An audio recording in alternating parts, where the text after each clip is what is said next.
You're listening to the weekly Parsha podcast with Ari Goldwag, recorded with Hashem's never-ending assistance in Ramat Beit Shemesh, Israel, 5777-2016. This week's Parsha is Parshas Vayishlach. And Parshas Vayishlach is an amazing transition between the Jewish people's beginnings, humble beginnings, in the land of Haran, outside of the land of Israel, as it comes in, as it transitions into the land of Israel, where its main mission is, the mission of the Jewish people is in Eretz Yisrael, the land of Israel. And so as the Jewish people are coming in for the first time as a nation, as a beginning, as a fledgling nation, as it comes into Eretz Yisrael, it's amazing to look at the Parsha in this light, in the light of talking about transition, understanding that. Look at the whole Parsha this way, you'll see that this is what's going on in the Parsha. All the challenges, all the things that go on for Klal Yisrael, that go on for the Jewish people in their fledgling state, have to do with the fact that they're now coming into a new spiritual place, which is the land of Israel, where they're going to manifest the spiritual purpose of the Jewish people, which is to bring God's light into the world. And of course, that involves overcoming amazing obstacles, amazing challenges. And so you see that with the story of the challenge of Esav, with the story of the challenge with Dinah. And as the Parsha continues, you see different things that have to do with this idea. But I'd like to focus in on a very specific point within the story, within the description of events that the Torah gives us. And that is the battle of Yaakov Avinu, of Jacob, with the angel. And it's very interesting. We spoke last week about the fact that when Yaakov Avinu left the land of Israel, so he needed to bring with him the power through the Nedarim, through his vow. He needed to bring with him the power of Eretz Yisrael. He watched those angels going up and down the ladder, but it wasn't as interactive as in our Parsha, where it's a battle with an angel. Because over there, in that Parsha, so he was leaving Eretz Yisrael. He was going down from a higher level to a lower level, to Chutz La'aretz, to outside of Israel. But here where he's coming from a lower level to a higher level, so that always involves challenge, which is why we see that he has this battle, this ma'avak, this struggle with the angel. There's an interaction between them. And we're going to see more about this in depth. But it's very interesting to look at that. Also, it's very interesting to see, and this is essential to understand what's going on here, is that at the beginning of the Parsha, so you see that Esav is coming out with his 400 battle-ready men, and he's coming out to fight against Yaakov Avinu. And Jacob is afraid, and Jacob takes all these different measures in order to protect himself, etc., etc. But smack in the middle of it, before he even actually meets Esav, before that takes place, smack in the middle is the battle, is the struggle with the angel. And as we'll see, the angel represents the spiritual power of Esav. This is the angel who presides over Esav, so to speak. Now, how does this struggle come about? The Torah tells us in chapter 32, verse 25, Vayevaser Yaakov levadoi. Jacob was left behind on his own. He had already brought over the Jordan River all of his family and all of his possessions. Vayaveg ishimoi. And a man appeared there, and he began to struggle with him. And that struggle lasted ad aloi sashachar, until the morning, until daybreak. And now the verse tells us, Vayar ki lo yocholoi. And he saw that he couldn't succeed, meaning it was really at a standstill. It was a stalemate. Vayiga bekaf yerechoi. And as a result, the angel struck Yaakov Avinu's thigh, Vateka kaf yerech Yaakov, and it caused a wound, while he was struggling with him. Vayomer shalcheni. The angel says to Jacob, send me now. Let me go. Ki ola hashachar. The morning has broke. Vayomer lo yashalechacha. Jacob said, I will not send you ki im berachtani until you give me a blessing. Vayomer elav. And so the angel said, Ma shemecha. What's your name? Vayomer Yaakov. He said, Jacob is my name. Vayomer lo Yaakov ye'omer od shimcha. The angel says that your name is no longer going to be Jacob, which denotes the idea of the heel, the lowest part of the human body. Ki im Yisrael. But rather your name is going to be Yisrael, which denotes the highest aspect. The root of the word is sar, which means a prince. So it's somebody who is above all the others. Because you were able to triumph over godly beings, meaning malachim, angels, and with human beings. And you were successful. Verse 30, Vayishal Yaakov Vayomer Hagida Noshemecha. Jacob asked, what's your name?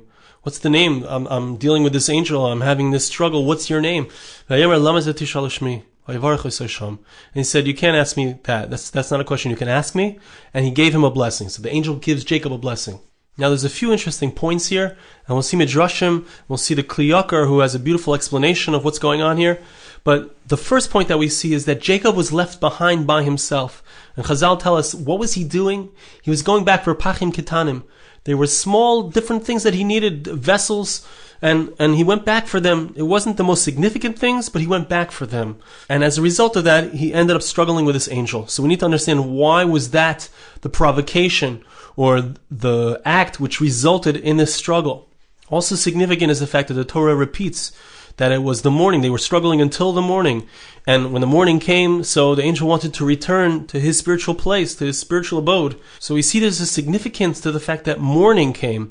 In fact, 2 verses later it says, Vayishlach leHashem, that the sun shone for him. So you need to understand, what is the idea of the sun shining here?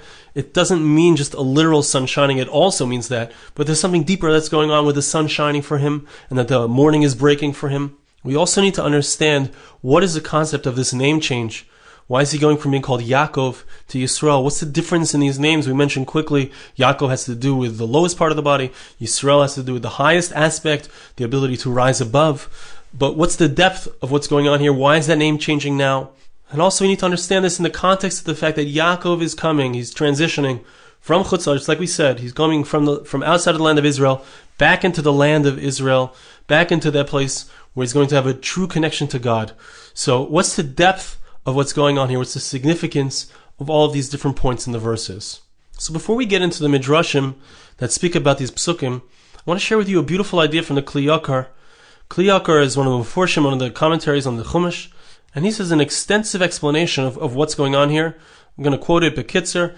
I'm going to say a short version of it, but he speaks about the fact that the angel who's in charge, who presides over Esav, that angel's name, which we don't pronounce, but I'm going to just say part of the name, and you'll have to figure out for yourself what the full name of the angel is. His name is Sama, and then, like all angels, end with Hashem's name, like Raphael and Michael, etc. So his name is Sama, and we don't say the whole name. Sometimes we'll refer to him as the Satan, as the Satan. Sometimes we'll refer to him as the Samech Mem, because that's the first two letters of his name. But the Kli Yakar explains that the purpose of the Satan, the purpose of the Yetzer Hara, the evil inclination, these are all different names for the same spiritual force. The purpose of him is l'sameh. The word sameh means to blind a person. It's to blind a person from the spiritual sight that he has. It makes a person unable to see. There's a spiritual light which is representative of HaKadosh Baruch Hu's power, God's power that he wants to bring into the world through the Jewish people. Yaakov Avinu is the quintessential tzaddik. He's the righteous individual who manifests God's light in the world. And the counterforce for that is something which has in its name the aspect of blinding. And so Yaakov is fighting against the blindness which is caused by Esav's angel, which tries to prevent him from seeing the light, which tries to prevent him from seeing what's right. And the Kli Yakar also explains a very important point. Why is it? We asked before, why is it that this happens when Yaakov goes back for the pachim ketanim, when he goes back for those small vessels which don't seem to be so significant? What's the idea? And we need to understand this at its depth, but first here at a superficial level, the idea is that Yaakov Avinu, perhaps as a result of the fact that he spent so much time in Chutz La'aretz, in places that are distant from God, so he became more involved in the physical realm. Whereas previously he was sitting and learning in the yeshiva of Shem Ve'ever, he was sitting there and studying God's law, he was studying spiritual principles. So, but when he went out into the world, went to Chutz La'aretz to develop his family, to develop his wealth, so he was completely involved in the physical realm. And as a result of that, he became more attached to the physical realm. And Kli Yakar says an amazing thing, that when a person doesn't open up a Pesach, he doesn't open up any kind of doorway for the Yetzer Hara to come in, for the evil inclination to come in. So if he just completely closes off any way for him to come, the Yetzer Hara doesn't have access to him. But the moment that a person is overly involved in the physical realm, is overly involved in being drawn after things that are the opposite of spirituality, so if he does that, he opens himself up for the possibility for the Yetzer Hara, for the evil inclination to step in and to do battle with him.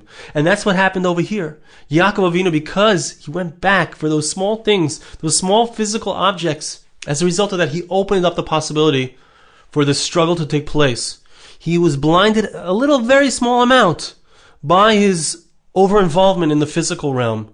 And as a result of that, he opened up the opportunity for the angel of Esav, who's all about spiritual blindness, for him to come and to do battle with him. Ultimately, Yaakov Avinu triumphs.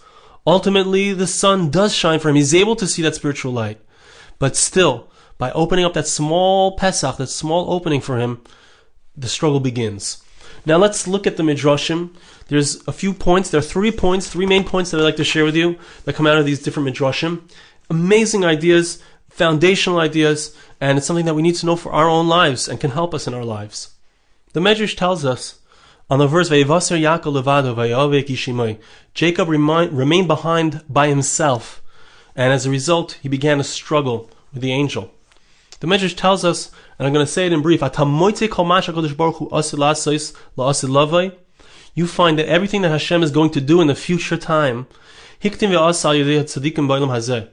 God did that very thing via and through the righteous people of different generations in this world.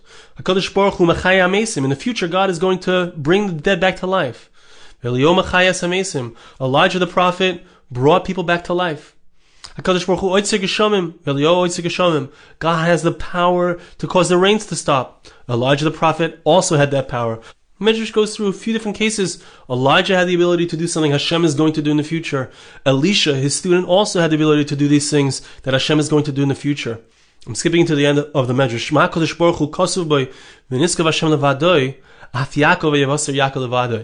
And we see that this is true not just in regards to Elisha and Elijah the prophet, but it's also true in regards to Jacob. That just like Hashem, in the end, it's going to be clear that He alone is all of the power that there is in the world. He's the root of all power. And that's going to be something that's made known in the future time when the Messiah arrives. So too, Jacob, it says about him, that he was left alone. That he also somehow, in a spiritual sense, represented this ability to be alone. We need to understand, what is the idea of being alone? What is the concept? How does it apply to Yaakov Avinu? And what is the Midrash teaching us when it says that whatever Hashem is going to do in the future, Hashem does in this world also through the righteous? What is the depth of this teaching? I want to read you another Midrash which is also very important and has the same idea. It's in the next section. It's in Parsha Ayin Zayin, Siman Beis at the end. The Midrash speaks about the fact that at first Yaakov Avinu wasn't even aware of the fact that he was fighting with an angel. He thought he was fighting with a person. But at some point, the angel revealed what was going on. He revealed that he was not just an ordinary person, rather he was an angel. How did he reveal that? Amar Rav Huna, Basayf Amar Hamalach. At the end, the angel decided that he's going to say, Ani moidiai imihu oisek. I'm going to make known with whom he is dealing. I want him to know, I want Jacob to know, he's not just fighting with an ordinary person, he's fighting with a malach. Me also, what did he do? Nasan etzboi ba'aretz, he stuck his finger into the earth. Hischila haaretz teses eish. And as he did so, the earth around him started to burn with fire. Yaakov Avinu sees this, he realizes who he's dealing with. He's not just dealing with an ordinary human being. Amar la Yaakov, min da at matchili. So Jacob's response is very interesting. He says, you're trying to make me afraid of you because of your fire? Ana kule mina. I am completely composed of fire, says Jacob. Hadahu dichsiv v'hoya beis Yaakov eish. We find the verse says in Obadiah, in Ovadja, chapter 1, verse 18, that the house of Jacob will be like fire, and as the verse continues, it's going to consume all of Esav. Very interesting, but it's right speaking about this topic right there in that verse. But the question is, what is this back and forth between the angel and Jacob? Why is the angel saying that I'm like fire, and he shows him he's fire, and Yaakov says, no, I'm even more like fire? What is the idea? What's the depth of this? Now there's one last midrash I'd like to share with you, and it says like this, Miyad vayar ki lo yachaloi. Right away the verse tells us that he saw that he couldn't succeed. Who's seeing this? Who's recognizing this? Not clear exactly if it's speaking about the angel or it's speaking about Jacob realizing that neither one of them is going to succeed in the struggle. So the Midrash explains like this, Mashal HaMelech, it's an analogy to a king. He had two different animals. One was a wild dog, and one was a tamed lion. Now the king took his son, so what he did is he took him and he placed him in front of the tame lion. The child didn't know that this was a tame lion. He just thought it was a lion, a scary lion. The reason the king did this, he placed his son in front of the lion so that the child would see that the king of the beasts, the lion is the king of the beasts. And he has nothing to be afraid of when it comes to that lion. So this way, when the dog, the wild dog would come, The king would say to this wild dog that the lion didn't have a chance against my son. And you're going to try, you wild dog are going to try to attack my son. You have no chance. So it was almost like a trick that the king was trying to play with his animals. So now, this is the analogy. Kach. In this way, if the nations of the world will come and try to do battle with the people of Israel, God will say to them, your prince, your heavenly angel, was not able to win in a battle with Yaakov Avinu, with Jacob. You think that you're going to win with his children? You think you're going to have success in battle against the Jewish people who are his great-great-grandchildren? There's no chance. So now we read this and we need to understand it, because obviously if the lion is a tame lion, it's not a big deal that the son is able to overcome the lion. So what is the idea here? What is the depth of what this midrash is telling us? So when we return back to the previous question, which had to do with the conversation about fire, so the depth of what's going on will be very clear. The Esav explains what's going on. He says like this, that when the angel showed Yaakov Avinu, that when he stuck his finger in the ground, so a fire started burning in the area, what he was showing him really was that he is a messenger of HaKadosh Baruch Hu. God is referred to as Eish Eichla. God is someone who is an all-consuming fire. When the angel showed Yaakov Avinu that he also had the ability to cause an all-consuming fire, he was really saying, I am a messenger of God. I am a malach. I am an angel. Now, what was the response of Yaakov Avinu? Yaakov Avinu says to him, you think that you're fire? I'm completely fire. In the future time, Jacob is going to be a powerful fire that's going to consume Esav, is going to consume the forces of evil. Now, what was Yaakov really saying at his death? Based on the way the Esav explained the Malach statement, Yaakov was saying, you think that you have the power of God within you? You think that you have that Eish Eichla, that consuming fire? I'm the one who has that Eish Eichla. I'm the one who has that consuming fire. Meaning, Yaakov was saying to the angel that I have a greater manifestation of godliness in the world than even an angel has. And that was something that the angel acknowledged when he said, your name won't be Yaakov anymore, it will be Yisrael. Your name will be something which represents the fact that you are Yashar Kel. You have straight access to God. And you are someone who rises above even the heavenly beings. Even those angels, you are someone who's higher. And what this means is that just like in a certain sense, the Malach is a reflection of godliness in the world. He is someone who is fulfilling God's mission in the world. On an even deeper level, Yaakov Avinu, Jacob, the Jewish people, we are people who fulfill God's mission in the world. We bring down that heavenly fire into this world. And the heavenly fire serves to destroy the forces of evil. We are those who reflect godliness in the world. And that's the pshat also in the first midrash that we quoted, which expressed the fact that all that Hashem is going to do in the future, meaning, what's the future? The future is the time when God reveals himself in the world. All that Hashem is going to do in the future is done through the tzaddikim in this world, in our times. Those who manifest godliness in the world, who reflect God's light into the world, they themselves are the fire of godliness that expresses and manifests in the world through them. Now, if we look at this carefully, we see that Esav's spiritual force, the parallel spiritual force of Esav, is this angel, is this the Satan, the Satan. What is the spiritual force of the Jewish people? What is there an angel that represents us in the higher realms? And the answer is that we see from this medrash that the spiritual force that represents us in the higher realms is God himself. And we manifest in the world, the Jewish people, represented by Yaakov Avinu, really by Yisrael, we manifest in this world godliness on a higher level than an angel. Amazing thing. Now, what is the concept behind this whole mashal with the fact that the prince was able to tame the lion, so the wild dog has to be afraid? What's the idea here? The depth of it is that Esav has a spiritual force, has a spiritual power which stands behind him. And he is a reflection, just like the Jewish people is a reflection of godliness in the world, so too, lahavdil, Esav also has a spiritual force, which is the force of the Satan. And so he manifests that in the physical realm in a parallel way. So now, when the Jewish people, or Yaakov Avinu, representing the Jewish people, is able to succeed in his fight against the spiritual force of Esav. In effect, when he's succeeded in that battle, he has also succeeded in his battle with Esav. There's no more fight. The physical can't manifest any more than the spiritual manifests. So once the spiritual aspect of Esav is vanquished, the physical aspect of Esav is also vanquished, because he is no more than a physical manifestation of that spiritual ability, of that spiritual power. Now what comes out of this whole idea is that as the Jewish people are coming into Israel, as we mentioned at the beginning, as they're leaving a place of a lower spiritual level, entering into a place of a higher spiritual level, of a higher recognition of godliness in the world, or manifestation of godliness in the world. So the rule is that whenever such a situation occurs, a transition like that occurs, so the powers of evil try to force the Jewish people down. They try to prevent us from entering into that higher place. So here, Yaakov Avinu, he's coming back into this realm, but he makes a little mistake. He slips a little bit, as the Kli Yakar says, by going back and being too concerned about the physical realm with his physical possessions. So he lets in the darkness a little bit. And it's it's an analogy to, you can imagine somebody who's been living in a cave for months and months or years.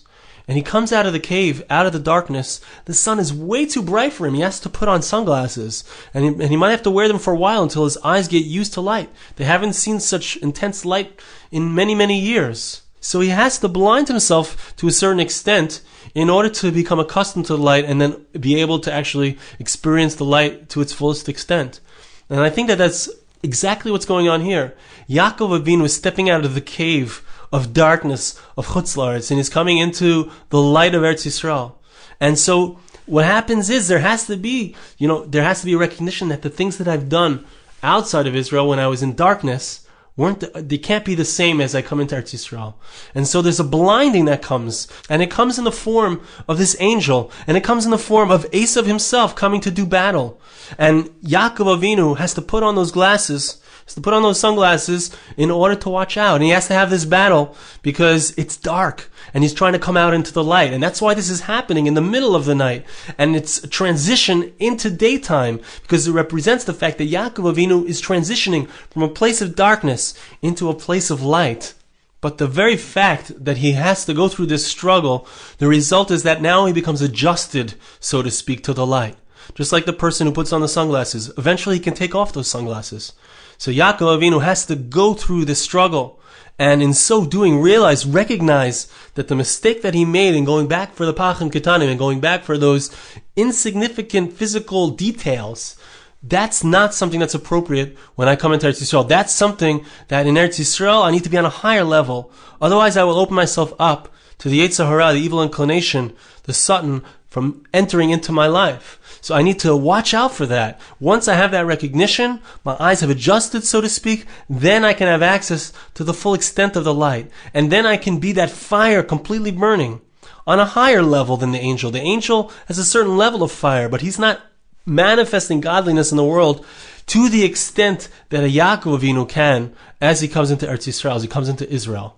So I want to bless you, and please bless me back. Hashem should help us to recognize that as members of the Jewish people, we each have the ability to manifest godliness in this world on a higher level than an angel. It's an amazing thing. We have that fire burning inside of us, that possibility to bring godliness into the world. So Hashem should help us see that and recognize that. Hashem should also help us recognize that when we're trying to get to a higher level, we're trying to enter into Eretz Yisrael, so to speak, whether it's literal or whether it's an analogy for us, we're trying to climb to a higher level of spirituality. Hashem should help us to recognize that that will involve, when we come out into the light, there will be blindness that's going to happen. That's an automatic result. And that's the struggle, that's the challenge that we're going to face. But Hashem should help us to be able to be someone who faces off with that challenge all the way until the morning, until that point when the sun shines on us. And Hashem should help us to be able to see that beautiful light and to manifest that light all around us. Thank you so much for listening. Have a wonderful Shabbos. This podcast was made possible through the gracious donations of listeners like you. For more podcasts like this, please visit www.arigoldwag.com or search on iTunes Ari Goldwag.